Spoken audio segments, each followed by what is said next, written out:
자, 이제 또 수급 가봐야 된다고 합니다. 시간이 좀 많이 밀렸다고 하는데 수급 상황 빠르게 볼까요? 네, 현재 외국인과 기관의 코스피에 대한 매수세가 다시 한번 포착되면서 시장의 하락폭을 빠르게 줄여나가고 있는 시장인데요. 어떤 종목 매수하고 있는지 외국인의 매수 종목부터 함께 체크해 보도록 하겠습니다. 오늘 관세 이슈 속에서 외국인의 탑픽 1위와 2위는 현대차와 기아가 차지하고 있고요. 그 뒤에는 HD현대 일렉트릭, 한국전력처럼 미국에서 전력에 대한 부족, 전력에 대한 중요성이 가시화되면서 해당 종목들을 함께 담아가고 있는 모습 확인되고 있습니다. 다만 외국인 투자자는 오늘 SK하이닉스와 삼성전자를 매도하고 있다는 특징이 있고요. 기관의 종목도 함께 체크해 보시면 SK하이닉스를 탑픽으로 담아가고 있습니다. 역시나 기관도 현대차와 기아를 함께 매수하면서 5위에는 삼성전자까지 담아가고 있고요. 기관의 매도 종목 특징적으로는 오늘 신규 상장한 도우인시스를 대거 매도하고 있고요. 오늘 상승하고 있는 삼천당 제약을 비롯해서 올릭스, 알테오젠까지 최근 상승하고 있는 제약바이오 종목들을 매도하고 있다는 특징까지 함께 체크하고 넘어가 보도록 하겠습니다. 그래서 오늘의 수급 특징주는요. 이 SK하이닉스에 대해서 함께 점검을 해봐야 될 것 같은데요. 지금 기관이 SK하이닉스를 담는 그 배경에 대해 함께 알아보면서 반도체 지금 이 기회가 맞는지 알아보도록 하겠습니다. 네, 아무래도 실적 발표를 앞두고 있고 뭐 실적이 뻔히 보인다? 뭐 이렇게 해서 담나? 왜 담는지 풀어봐야 되겠죠. 영앤 리서치 추진욱 본부장 나와 있습니다. 어서 오세요. 네, 고맙습니다. SK 하이닉스 수급. 일단 실적 기대감인 것 같아요. 이번 주부터 일단 어떻게 보면 국내 주요 부품사들 지금 실적을 앞두고 있는 상황이다 보니까 이제 거기에 지금 뭐 증권가들도 마찬가지고 계속해서 이야기 나오는 부분들이 SK하이닉스의 지금 영업이익 한 9조 원대를 돌파를 할 것이다. 뭐 이런 예상들이 계속 나와주면서 일단 뭐 실적에 대한 기대감에 지금 수급이 오늘 뭐 기관이라든지 외국인 쪽에서 좀 잡히고 있다라고 좀 보시면 되실 것 같고 최근 이제 SK하이닉스가 계속해서 뭐 가격이 한번 좀 한 차례 떨어진 적이 있었죠. 급락이 나왔던 부분들 뭐 결국 이게 삼성전자라든지 뭐 AMD가 지금 HBM4 시장에 본격적으로 이제 진출을 하면서 그동안 이제 SK하이닉스가 계속해서 점유율을 많이 가져왔던 부분들에 어떻게 보면 이제 이 훼손이 될 가능성이 좀 높다. 그러니까 어떻게 보면 가격 경쟁력에 대한 부분들이 압박을 받을 가능성이 굉장히 좀 높다라는 그런 관측들 때문에 일단은 지금까지 계속해서 실적이 파란만장하게 나왔지만 그 실적에 어느 정도 좀 브레이크가 걸리는 그런 모습들이 나오지 않을까 그런 우려감에 일단은 좀 주가가 빠졌던 부분들이죠. 다만 일단 뭐 지금 어떻게 보면은 메타라든지 지금 주요 선전 기업들의 뭐 경쟁이 계속해서 심화가 되고 있는 상황이고 그리고 이제 엔비디아 지금 중국 수출 허가라든지 이제 어떻게 보면은 AI 쪽에 대한 부분들의 수요 강세 신호는 계속해서 잡히고 있는 상황이거든요. 그러다 보니까 실질적으로 지금 아직까지 뭐 HM 쪽에 대한 부분들의 뭐 가격 경쟁 심화라든지 아니면 이제 뭐 점유율 훼손이라든지 이런 부분들을 지금은 SK하이닉스가 훼손이 될 것이다라고 지금 예측하기에는 다소 좀 시간이 좀 빠르지 않을까라고 좀 보고 있는 상황이고 여전히 뭐 HBM4라든지 HBM 쪽에 대한 부분들 뭐 시장에 대한 주도주 역시도 SK하이닉스가 여전히 좀 잡고 있는 상황에서는 상대적으로 이제 실적까지 만약 이번에 잘 나와준다라고 하게 되면은 아마 그 기대감의 프리미엄이 좀 붙어줄 가능성도 굉장히 좀 높다라고 보고 있는 상황입니다. 그렇기 때문에 저는 오늘 SK하이닉스의 가격의 유지가 가장 좀 중요하지 않을까라고 보고 있거든요. 일단 오늘 가격대에서 뭐 5% 이상 아니면 좀 2% 이상만 좀 밀린다라고 해도 그러고 이제 마감을 해준다고 해도 일단 저는 좀 조심을 해볼 필요성은 있다라고 보고 있는 상황이지만 현재로서는 한 26만 원대를 계속해서 SK하이닉스가 지켜주는 흐름들이 연출이 된다라고 하게 되면은 저는 일단은 박스권 하단이다 보니까 충분히 매수 관점을 봐도 나쁘지 않을 거라 보고 있는 상황입니다. 네, SK 하이닉스 매수 전략. 자, 일단은 9조 원이 눈높이 영업이익 EQ 2분기에 그러면은 그 눈높이를 충족하는 정도에서 위를 뚫느냐 네. 아니면 뭐 8조 뭐 7천억 이렇게 되느냐의 여부일 거고 그러면 EQ가 3분기는 어떨 거냐 4분기는 또 어떨 거냐 이거에 따라서 주가가 아마 또 변동을 할 것 같은데 어떻게 생각하세요? 저는 가지고 있다면 계속 끌고 가고 싶다라는 생각을 갖고 있는데 SK하이닉스에 대해서 앵커님의 뷰도 궁금합니다. 저는 갑자기 훅 들어와. 저는 개인적이라면은 저는 네. 비중 축소. 아, 네, 삼성전자로 교체를 해보는 건 어떨까? 경쟁이 심화될 거에 대한 우려감이 있으신 걸까요? 경쟁 심화. 늘 얘기하지만 아까 이 스타게이트가 지금 삐거덕거리는 잡음이 그렇게 대규모로 했으면은 첫 단계부터 건설 착공, 수주, 이런 게 있어야 되는데, 왜 그게 안 나오는 거야? 그랬더니 이제 샘 웰트만은 하고 있잖아. 라고 아침에 반박을 했고, 똑같지만 SK 하이닉스가 2분기까지, 3분기, 4분기까지도 실적이 하이 피크를 치린다고 치면은 그 다음 버전에 대한 준비를 해야 되잖아요. 그러면 장비 발주를 하고 뭔가 채비를 차리고 이런 움직임이 있어야지, 저 잘 돌아가고 있고 더 기술 테크 마이그레이션을 하든 이렇게 할 텐데 장비 발주가 안 나오는 거야. 근데 그래서 한미 반도체 수주 공시 이게 안 나오잖아, 지금. 그래서 왜 저러지? 라고 지금 그래서 좀 삐거덕. 그래서 저는 하이닉스를 비중 축소하고 삼성전자를 좀 갈아타보는 건 어떨까라는 게 제 개인적인 생각입니다. 그렇게 하시라는 건 아니에요. 자, 우리 네. 일단 최근에 또 나왔던 이야기 전에 골드만삭스에서 좀 부정적인 리포트? 의견들이 좀 나왔었죠. 근데 골드만삭스에서 부정적인 의견이 나왔는데 반대로 매수 상위 그룹이 지금 올라와 있는 상태거든요. 그러니까 지금 어떻게 보면 골드만삭스에서는 지금 매도 우위를 보여주고 있는 게 아니라 매수 우위를 또 보여주고 있는 상황입니다. 그러니까 이제 말하는 것과 좀 반대되는 좀 현상들을 지금 매수 흐름으로 좀 보여주고 있다라는 거거든요.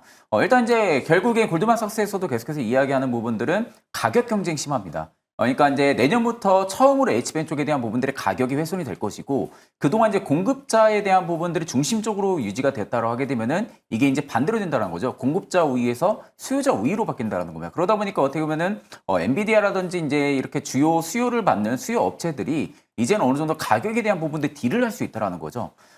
물론 이제 이게 나중에 이제 삼성전자라든지 AMD 쪽에서 HBM4 시장에 본격적으로 진출을 하면서 어느 정도 테스트에 대한 부분들 검증도 확실히 되고 제품에 대한 성능이 확실하게 탁월하게 좀 인정이 된다라고 하게 되면은 물론 가격 경쟁에 대한 부분들이 심화는 있기는 하겠지만 그것까지 지금 주가가 반영을 하기에는 다소 시간이 조금 빠르지 않을까라고 보고 있는 상황입니다. 그러다 보니까 저는 아직까지는 좀 끌고 가는 형태가 좀 맞다라고 보고 있는 상황이고요. 물론 삼성전자라든지 SK하이닉스 둘 중에 어느 쪽에 대한 부분들의 비중을 조금 더 높여 나가냐라고 하게 되면은 가격적인 밸류라든지 현재의 기초 체력, 펀더멘탈 부분들만 놓고 본다 하게 되면은 저는 이제 반대로 아직까지는 SK하이닉스가 조금은 더 비중이 좀 높지 않을까 그렇게 보고 있는 상황입니다.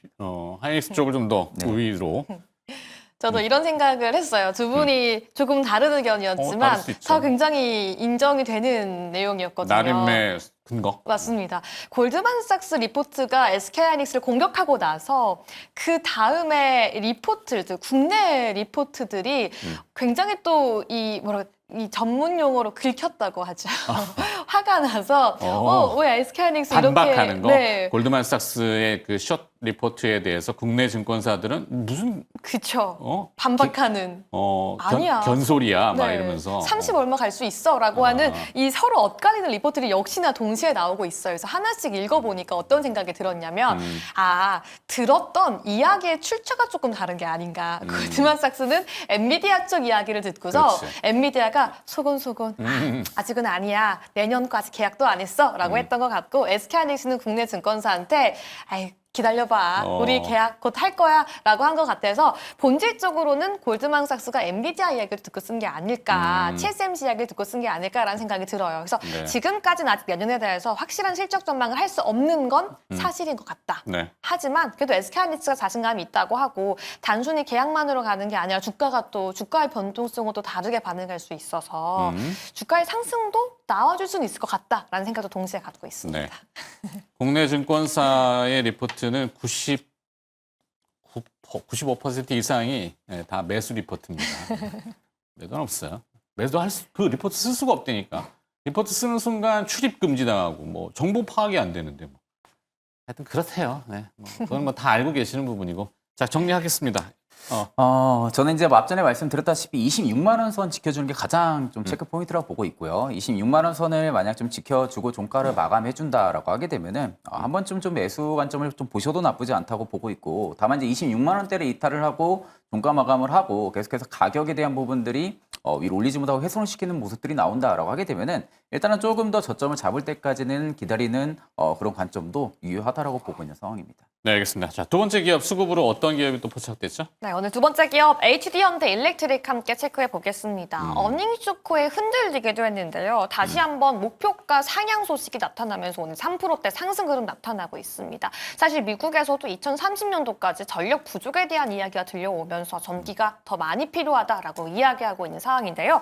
HD현대일렉트릭 가격 전망 함께 알아보시죠. 네, 자, 최진욱 본부장님, HD 현대일렉트릭. 네, 결국 결국 3위 길어가지고 현대일렉. 네, 일단 뭐 HD 현대일렉트릭이 그동안 계속해서 가격의 점프가 나왔던 부분들이 AI 수요가 계속해서 커지면서 그로 인한 뭐 변압기라든지 송조망에 대한 부분들의 투자가 계속해서 확대가 되면서 그로 인한 이익 프리미엄이 계속해서 좀 불어날 것이다라는 부분들 그런 기대감으로 지금 주가가 계속해서 끌어올라왔던 부분들인데 올해 2분기가 일단 어닝 쇼크가 나온 상황이죠. 그로 인한 부분들이 주가가 한번 충격을 좀 받았던 부분들이긴 하지만 저는 여전히 뭐 전력기기 시장 같은 경우는 여전히 저는 공급자 우위인 시장이라고 보고 있는 상황입니다. 그러다 보니까 아직까지는 수요자 중심 쪽이라고 보기는 좀 그렇고요. 공급자 우위인 시장이다 보니 오히려 가격에 대한 부분들의 경쟁 프리미엄도 충분히 계속해서 유지가 될 가능성이 높다라고 보고 있는 상황이고 그로 인해서 HD 현대일렉트릭 같은 경우는 계속해서 지금 수주잔고도 쌓여 나가고 있는 상황이잖아요.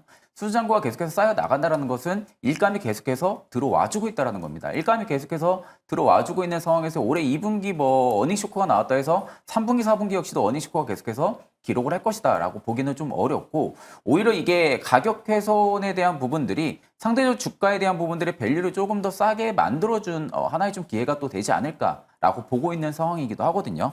일단 이제 현대일렉트릭 같은 경우 지금 울산 알리바바 쪽에 1차, 2차 공장 증설이라든지 청주 공장 증설 등 어떻게 보면 계속해서 지금 전력기기 시장이 커지면 커질수록 그에 따른 상용할 수 있는 대응할 수 있는 그런 준비 체계를 지금 현대일렉트릭은 계속해서 가지고 있는 상황이죠. 즉 어떻게 보면은 가지고 있는 수주 잔고들이 워낙 좀 계속해서 많아지고 있는 상황이다 보니까 전력기기 쪽에 대한 부분들이 수요가 계속해서 늘어난다라고 하게 되면은 그 부분들을 캐파 증설을 통해 가지고 따라갈 수 있는 그런 체력들을 계속해서 만들 수 있는 그런 준비 체계가 계속해서 갖춰져 있다고 볼 수가 있는 거죠. 그렇다 하게 되면은 결국 밸류에이션에 대한 부분들은 높아질 가능성이 굉장히 높고요. 그로 인한 프리미엄 역시도 계속해서 주가에 반영이 될 가능성이 높다라고 보고 있는 상황이다 보니까 우리 2분기 실적이 뭐 어닝 쇼크가 나왔음에도 주가는 그렇게 큰 충격은 받지 않았다라는 것을 관측을 했을 때는 저는 오히려 아직까지는 뭐 전력기기 시장은 계속해서 호황기가 들어오지 않을까 그렇게 보고 있는 상황입니다. 네. 어떻게 보세요? 어닝 쇼크라고 하는데 얼마나 미스났길래 쇼크라고 그러지? 꾸준히 잘 갈 것 같긴 한데 종목의 그 상승의 빠르기가 제 성향과는 맞지 않아서 천천히 오르는 종목을 좋아하신다면 네. 네 하겠지만 그냥 제 성향과는 맞지 않다라고 말씀드리고 싶습니다. 나는 싫어요. 말. 하여튼 우리 최진욱 본부장은 매수 의견으로 네네. 현대 HD 현대일렉트릭. 저도 뭐 매수 쪽 나쁘지는 않은 것 같아서 이쪽에 손을 좀. 자, 개인적인 얘기니까 참고하시는 정도만. 자, 수급 분석해봤고요. 영리한 리서치 최진욱 본부장과 김유정 아나운서가 오늘 또 수고를 해주셨습니다. 고맙습니다.